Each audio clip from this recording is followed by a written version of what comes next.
Peringatan Hari AIDS Sedunia tanggal 1 Desember sebagai momentum yang harus disadari bersama guna berkomitmen mengentaskan AIDS di tahun 2030. Diperlukan komitmen bersama antara seluruh stakeholder dalam mewujudkan hal tersebut. Hari AIDS Sedunia diharapkan bukan hanya sekedar momentum belaka, namun juga seluruh stakeholder berkomitmen dan berupaya untuk mengentaskan AIDS ke depannya. Menurut Wakil Wali Kota Denpasar saat menghadiri peringatan Hari AIDS Sedunia di lapangan I Gusti Ngurah Madi Agung beberapa waktu lalu mengatakan, tahun ini Hari AIDS Sedunia mengangkat tema Global Led Communities Lead dan tema nasional yaitu bergerak bersama akhiri AIDS 2030 bertujuan untuk meningkatkan peran komunitas sebagai kunci dalam mencegah HIV dan AIDS.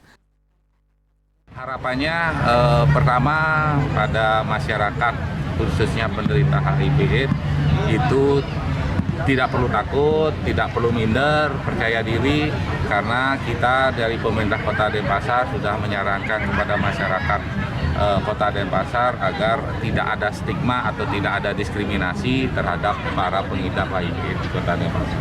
Itu komitmen kita di pemerintah kota.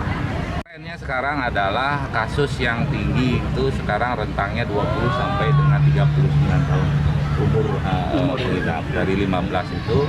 Nah, kemudian kita menganalisa bahwa kalaupun mereka terdeteksi di umur 20 sampai 25 itu kan rentangnya dia sebelum 5 tahun sebelum itu sudah tertular.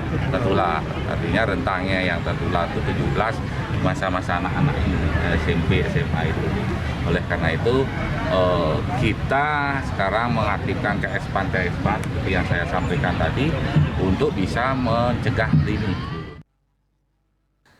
Lebih lanjut dikatakan, peringatan Hari AIDS Sedunia tahun 2023 ini diharapkan dapat menjadi momentum untuk memperkuat kerjasama dan koordinasi multipihak termasuk komunitas di Kota Denpasar seperti penjangkauan populasi kunci di tes HIV, pencegahan infeksi HIV, penelusuran OD HIV, mendapatkan pengobatan, memantau kepatuhan minum ARV, penelusuran pada pasien hilang lost to follow up, dan pemeriksaan viral load bagi OD HIV. Gong Istri Bali TV.